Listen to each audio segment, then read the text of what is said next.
Hi guys, this is Klazart bringing another audio commentary, and this time I'm commentating on Game 3 of the matchup of Group A. And if you guys haven't seen Game 2 yet and you want to see that, now's the time to check it out before you find out what's going on here.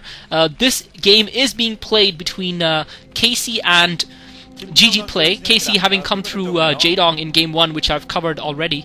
Game 2 I've decided to not cover. That was GG Play versus Bako, who I don't really find to be the most inspiring Protoss StarCraft player around, so I've decided not to really cover that game.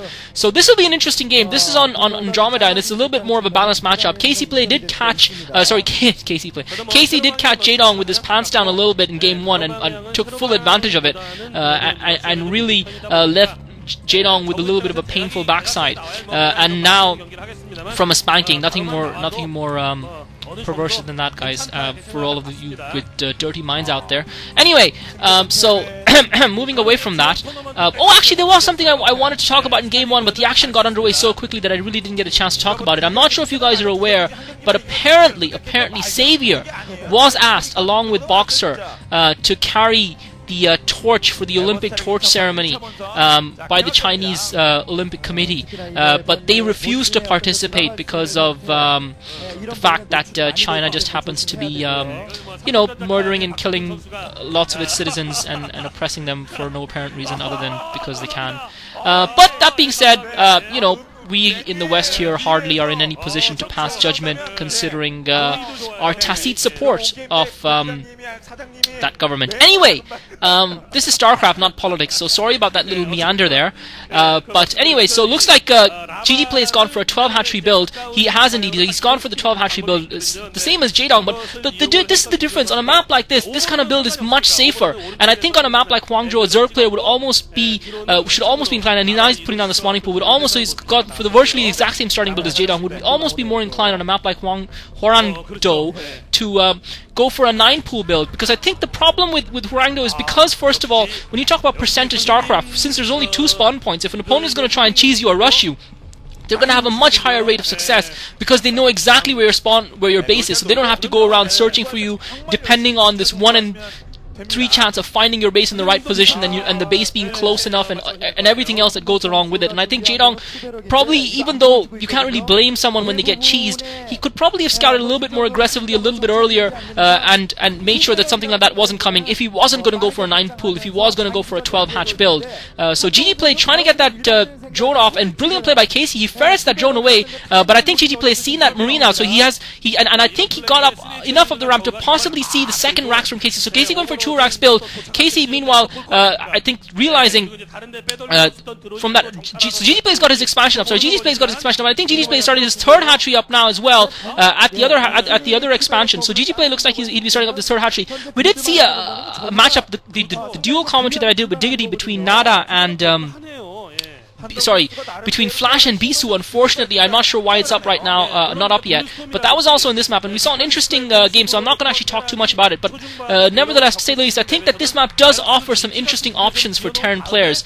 So KC's got a couple of Marines out. He's got that SCV in GG Play's base now, so he knows what GG Play is up to. He's seen the 3 hatchery build, and he's started his own command center as well, and he's gone for the 2 racks build. So it's really going to be down to KC putting a little bit of pressure on GG Play to make him spend some resources on Sunkens, or to try and harm his economy a little bit, because GG Play has started off with a perfect build for a Zerg player, and without having any damage to his economy early on, I think, and early on, I think KC might struggle later on in this game, and we're going to see a little bit of a different sort of game evolve here. KC's going to have to show that not only can he cheese and rush, but he's going to have to show that he's back up to his peak and is able to play the late macro game, which is something that GG Play excels at, and we saw him fight tooth and nail. And GG Play is a player that can be really hard to beat down and really hard to finish off, especially in the latter stages of the game. It'll be interesting to see how sharp GG Play is in that regard, though unfortunately for GG Play, he's not able to take that SCV that's continually scouting around in his base, scouting that lair going up for GG Play as well.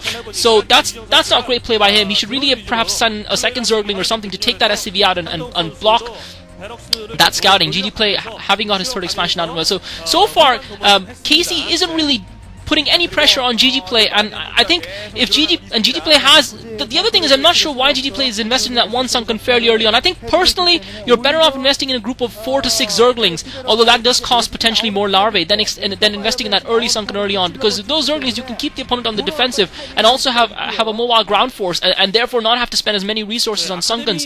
So GG Play now starting up his second sunken. He's got his lair up. I don't see an engineering bay for Casey up yet. He's just about finished his academy. He's got his medic and marine group out, so GG Play in a comfortable position to defend this, but he doesn't have anything to keep Casey at home.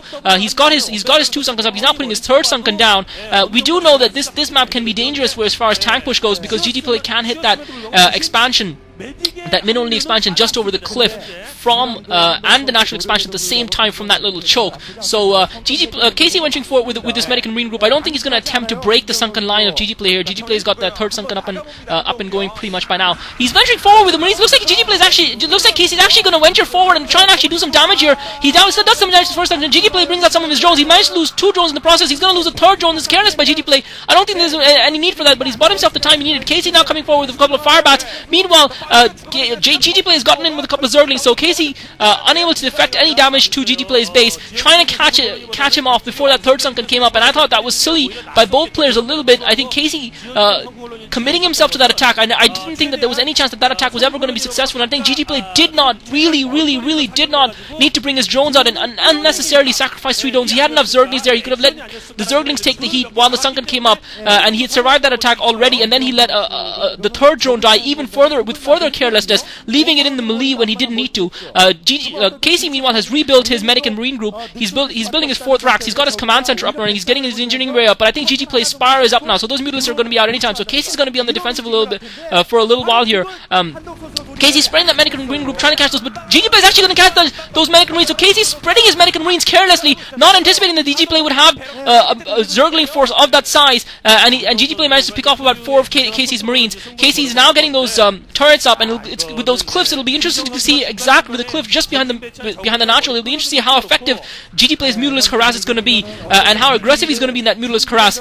Meanwhile, Casey trying to mop off those Zerglings. I think Casey's keeping that medic and marine group out there because he wants to make sure that he doesn't allow a drone of GG Play's to get out and to put another expansion. GG Play has actually managed to get a group of Zerglings in behind that middle line. He might be able to take out one of the turrets now. One of the turrets is coming under fire. GG Play almost managed to kill it, but the Zergling is taken on time, and now GG Play arrives with the Mutalisks, and he's going to be able to use the ramp as well as, and Casey actually hasn't been able to get that turret up near his main barrack group, and this is careless by GG Play, not killing the SCV building the turret, and GG Play with some poor Mutalisk micro, not killing that turret off, also not killing the turret that was damaged by his Zerglings, and really letting Casey off the hook here. GG Play putting down another hatchery, but the more interesting thing is that GG Play's economy is relatively untouched, and he does have a slight economic lead, having gone for that 12 hatchery build, having gone for his 3rd hatchery as well, and now he's sending that drone down, but there's a fire bat waiting for him, so Casey anticipating the gas and anticipating exactly where, and GG Play sniping the medic from that hill, from the cliffs above Casey's natural, and now GG Play forced to pull those Mutalisks out, so he hasn't really done any damage to Casey's economy. That firebat is going to take that drone out, so GG Play is going to be forced to pull it back, and he might even be forced to send his Mutalisks all the way down just to deal with that single firebat. I think a couple of Zerglings would probably do a better job, but that drone's going to get taken out, and now Casey venturing forward with his medic and marine group is going to be caught a little bit in the middle by GG Play's Mutalisks. Both players microing well, especially Casey. I think Casey's done a great job of avoiding too much Mutalisk harass, and GG Play's Mutalisk harass, I think it's fair to say, has been fairly ineffective. He managed to pick off another couple of marines there. I don't think it's going to bother GG Play too much. Those Zerglings, GG Play sends a couple of group of Zerglings down, but Casey has slowed that third gas down significantly for GG Play. GG Play sending another drone out, and now GG Play ventures once again and picks off a couple of SCVs in Casey's natural expo, and I think he should really try and put a little bit more pressure here. I don't think he needs to be too worried about that medic and marine group, but if he can pincer this medic and marine group here, if Casey commits himself, Casey going forward with his medic and marines, GG Play has got 4 sunkens, but they aren't in the line because of the nature of that choke. A slight disadvantage for Zerg players there, so GG Play is going to be forced to bring his Mutalisk into play, but I think GG Play is going to be able to mop up this medic and marine force, and this is careless by Casey, and this is horrible for Casey. GG Play takes out the entire medic and marine group for Casey, and this is going to hurt Casey big time. I'm sure he'll build it up sooner rather than later, but I think this is going to be really costly in the long run for Casey. He committed himself, and this is twice, and I think there's a reason why we haven't seen Terran players committing their medic and marines group, because now what it means is that first of all, he's going to have less forces to defend his main. That's going to allow GG Play to get that expansion out. He's going to be able to comfortably get that 3rd gas. That's where Casey should have been putting the pressure on, as opposed to really committing himself fully to that attack.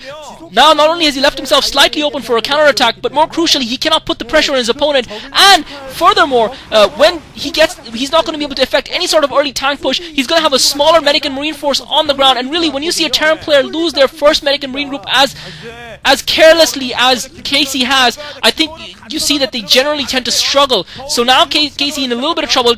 Realize that he needs to get those science vessels out ASAP. GGplay should really be taking advantage of the opportunity with his Mutalist to go in and do a little bit more harass. KC has gotten... GGplay's gotten lurkers out as well. He's gotten his lurker tech up. He's now building his Queen's Nest. He's got his evolution chamber. And GGplay now coming in with the Mutalist. He's spotted and crucially, that science vessel, that science facility is placed in a perfect place for GGplay to attack with his Mutalist. It's undefended, and there's nothing KC can do about it. That science facility is going to be cancelled. So KC loses the science facility, but I think he never got to complete it either. So there's no way that he would have even started the science vessel. So this is going to slow KC down further. And GGplay, in my opinion, has taken a strong lead in this matchup. And KC forced to bring a group of medic and marines to defend the edge of that base in space, the edge of that orbital platform, I should say. And now KC trying to get that SCV down to try and scout and see if GGplay has gotten the third expansion. GGplay keeping the focus on that starport because KC hasn't been able to get a single turret there, and KC's lost another almost full group of medic and marines in the process, and GGplay has now got that expansion up at the 7 o'clock position. GGplay firmly in the lead here.